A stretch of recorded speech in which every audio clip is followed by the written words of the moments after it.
Friends, happy morning. Welcome to your channel, Dr. Falahari Ear Centers. Friends, we will discuss about blepharitis. एक प्रकार की आई disease है, BLEPHARITIS। तो friends, आइए हम लोग जानते हैं इसके सिम्टम्स क्या हैं, कॉजेस क्या हैं तथा बेस्ट ट्रीटमेंट क्या हो सकता है अगर किसी कोई डिसीज हो जाती है तो फ्रेंड्स अपन शॉर्टकट में बात करेंगे और जिससे कि आपको कम समय में पूरी जानकारी इसके संबंध में हो जाए।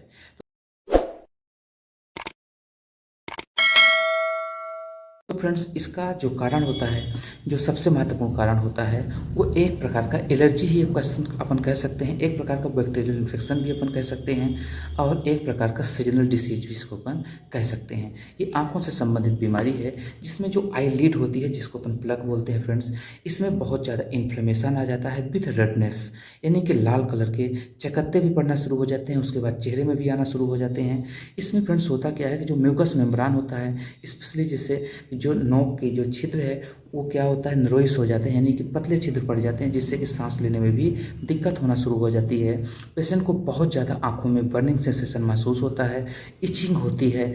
और फ्रेंड्स, इसका जो कारण रहा है, जैसा कि आपने बताया कि एटमॉस्फेयर भी हो सकता है। कोल्ड सीजन में बहुत सारे लोगों को एलर्जी रहती है, उस कंडीशन में उनकी आँखों में बहुत ज़्यादा इन्फ्लेमेशन आ जाता है और कई बार साइड से पस भी निकलना शुरू हो जाता है और पेशेंट को काफ़ी ज़्यादा दिक्कत होती है। उसका स्क्लेरा भी इफेक्टिव होना शुरू हो जाता है, यानी कि आँखों का जो सफ़ेद भाग दिखता है आपको, है ना, उसके बाद आइरिस है, फिर आपका पुपिल है, लेंस है, ये सभी चीज़ें। तो मेन जो सफ़ेद भाग आपको दिखता है स्क्लेरा, इसमें होता क्या है फ्रेंड्स कि पेशेंट को बहुत ज़्यादा जलन होना शुरू हो जाती है, रेडनेस आना शुरू हो जाती है और कई बार सिस्ट भी बनना शुरू हो जाती है कोने कोने में और वहाँ से कई बार पस भी आना शुरू हो जाता है। आई के ऊपर से भी पानी और पस कई बार थोड़ा सा पानी जैसा निकलेगा और उसके बाद धीरे धीरे पस भी आना शुरू हो जाता है और काफ़ी ज़्यादा तकलीफ होती है।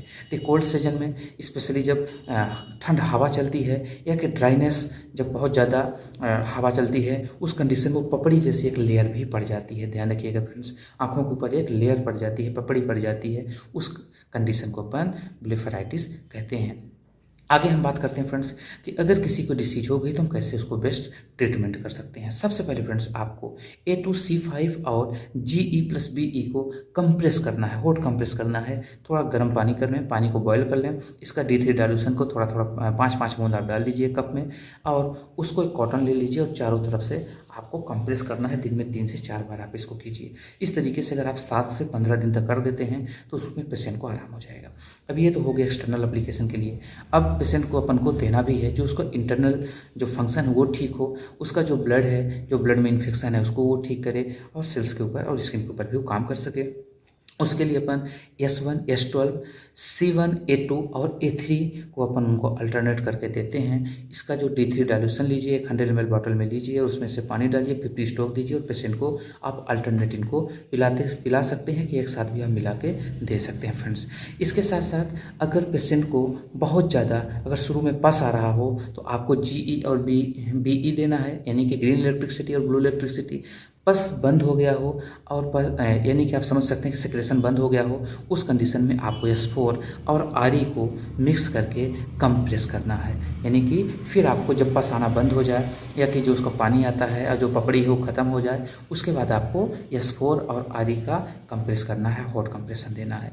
तो फ्रेंड्स, निश्चित तौर पे ये वीडियो आपके लिए इन्फॉर्मेटिव है। अगर वीडियो अच्छा लगा हो तो इसको लोगों तक जरूर पहुँचाइए, जिससे कि कम पैसे में कोई भी पेशेंट वो ठीक हो सके और नेचुरल तरीके से ठीक हो सके, उसको किसी प्रकार का ड्रग या केमिकल की ज़रूरत ना पड़े।